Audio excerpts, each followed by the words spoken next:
19. mai ja teisipäev ja kunsti ning tööõpetuse tund. Et selle nädala teemaks on siis kas paberist mütsi voltimine või hüppava konna voltimine. Sa ei pea seda tänase päevaga ära tegema. Nii nagu ennem ütlesingi, siis see on selle nädala teema, et vali endale see päev, mis sulle kõige paremini sobib, kus võib-olla on kõige vähem sinu jaoks õppida ja siis vali, mida sa teed. Kas sa teed nüüd ainult paberist mütsi või tahad seda hüppavat konna ka teha. Et sellel mütsil on ka oma eesmärk ja annan sulle väikse vihje, seda läheb meil ühes eesti keele tunnis tarvis. Nii, kuvan sulle järjest siia ekraanile siis õpetuse, et kuidas seda teha. Sa saad iga kord, kui sa uut liigutust teed, video korraks seisma panna ja lugeda ja vaadata ja voltida, et sul läheks õigesti, et kiiret ei ole kuhugile. Sama lugu on videoga. Kuigi pärast video, mida ma siis nagu näitan, see video liigub päris kiiresti edasi, aga sina saate jälle igal hetkel seisma panna, et siis täpselt järgi teha seda liigutust, mida tarvis on. Nii, mütsi tegemiseks võib kasutada mingit tavalist paberit, aga sul on kindlasti kergem voltida õhemast paberist. Ja muideks, seda mütsi võiks voltida ajalehe paberist. Sest ajalehe paberist tehes tuleb see müts nii suur, et see mahub sulle pähe. Kui sa kasutad väiksemat paberit, näiteks nagu A4 paberit, siis sa saad nuku jaoks mütsi. Et otsige ja vaadake siis endale mingi paber, mis teil kodus parasjagu saada on ja hakake siis järjest seda tegema. Mina loen ka teksti ette, mis seal kirjas on ja sina siis vahepeal võid julgelt video pausi panna, eks ole. Nii, ja esimene pilt ja esimesel pildil on siis öeldud, et sa pead võtma paberi ette endale pikkupidi ja murra paber keskelt pooleks, viies siis lühemad küljed vastastikku. Nii, kuvan järgmise pildi. Nüüd murra paber korraks teistpidi pooleks ja voldi lahti tagasi. Nii, kolmas pilt. Voldi paberi kinnised nurgad. Nüüd peavad sul olema siin need kinnised nurgad üleval, sest sa paberi voltisid kokku. Selle nurga vastu murdejoont, nagu paberilennukit tehes. Et võt see sinine äär siin, siit tulebki ta ära murda, eks ole, vastu seda keskmist joont.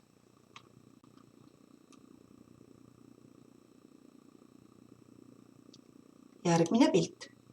Tee seda sama ka teise küljega. Nüüd saad aru, eks ole, kuidas on see nagu alla pööratud. Nii, ja järgmise pildi peal on siis samamoodi juba näha, kuidas peab see sul välja nägema. Edasi, järgmine. Nüüd murra üks lahtine alumine serv üles ja pööra paber ümber. Kui sa oled selle üles võtnud, siis pööra see paber ümber. Nii, ja siis ta näeb välja selline. Voldi 2 lahtist nurka alla. Vot need lahtised nurgad pead sa siia nüüd alla voltima. Näitan kohe järgmise pildi peal. Näed ilusasti, see nurk on allapoole keeratud. Selle keerad ka täpselt samamoodi siis allapoole. Ja siis saad endale vot sellise kuju, et sul on mõlemad nurgad alla volditud. Nii. Nüüd voldi teine alumine lahtine serv ka üles. Selle alumise serva voldi nüüd üles. ja järgmise pildi peal näed, kuidas ta peab välja nägema. Kui see on tehtud, pööra paber uuesti ümber, nii nagu sa eelmine kord seda tegid. Ja voldi taas 2 lahtist nurka alla. Nüüd pead need nurgad ka jälle sinna ära voltima, eks ole. Nii, ja järgmine pilt näeb siis välja selline. Ja pabermüts ongi valmis.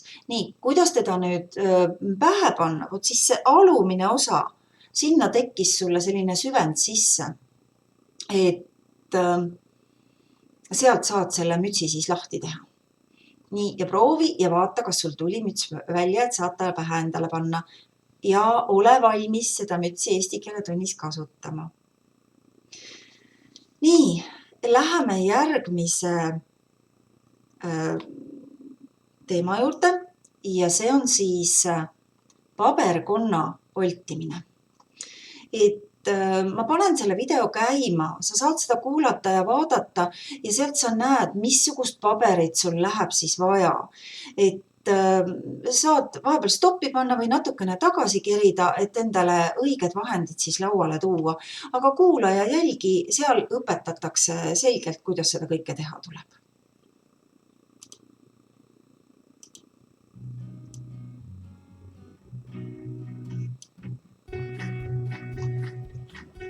Tere!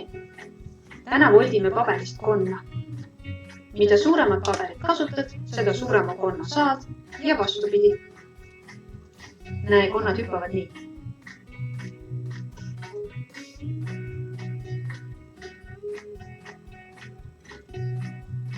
Voltimiseks on sul vaja ruudukujulist paberit ehk sellist, mille kõik küljed on võrdse pikkusega. Konna tegemiseks võid kasutada ükskõik mis värvi paberit. Mina kasutan täna pruuni, sest ka looduses on ju paljud konnad pruuni värvi. Kõigepealt voldi paber diagonaalis pooleks, nii et tekib kolmnurk.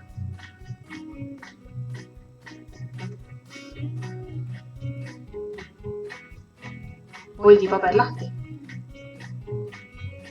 Nüüd voldi paber teist diagonaali pidi kolmnurgaks.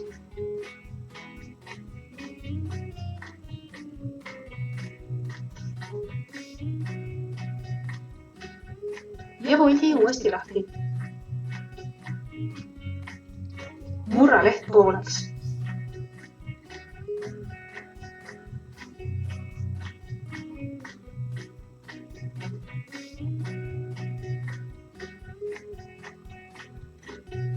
Võta paber kätte nii, et murtud serv jääb ülespoole ja 2 lahtist serva allapoole. Voldi mõlemad küljed pikki volditud jooni sisse. Kõigepealt üks pool, nii et ääred kattuvad.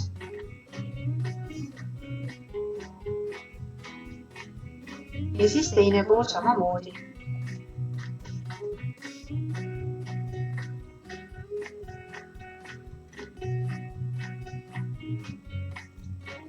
Tekkis selline kahekordne lõõtsaga kolmnurk.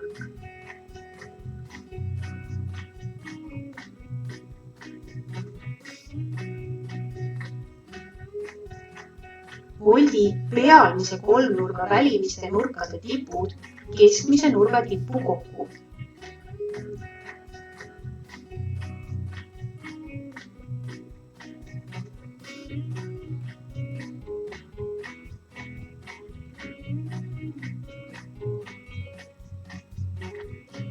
Need moodustavad siin peal nüüd sellise ruudukujulise osa.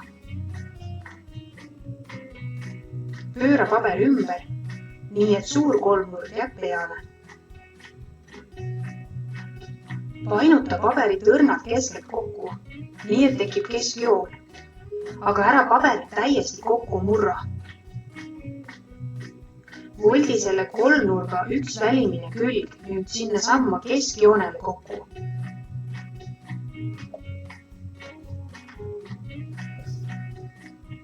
Korda sama teise küljega.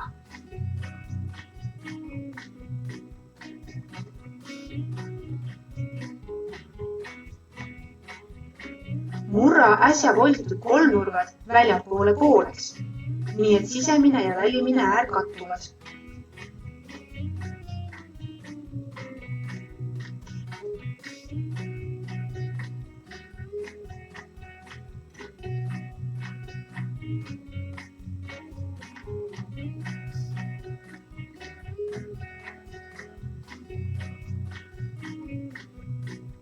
Valmis said konnajalad. Pööra paber uuesti ümber. Voldi pealmise, ruudukujulise osa äärmised nurgad keskele kokku.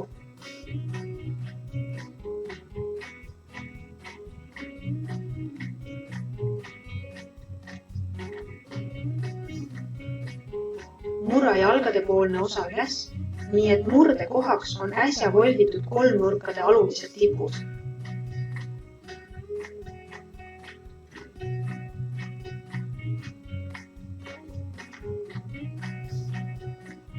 Voldi seesama äsja murtud jalgade poolne osa poolenisti tagasi alla. Nii et tekib volt, mis annab tagajalgadele kõrguse. Vajuta tugevalt, et see volt lahti ei vajuks. Tänu sellele hakkabki konn hüppama. Nüüd on vaja konnale veel ainult esijalad teha. Selleks voldi konna nina juures olevad 2 lahtist nurka külgedele esijalgadeks.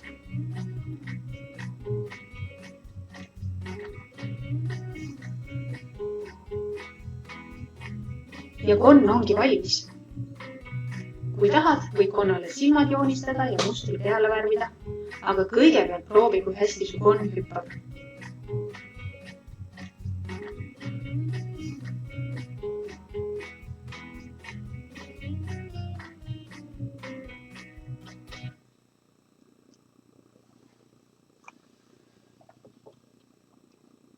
No nii.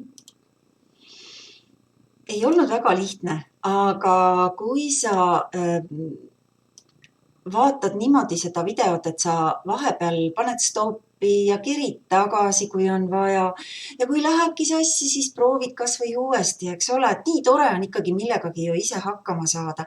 Et ma soovin sulle mõnusat meisterdamist ja näeme varsti. Aitäh!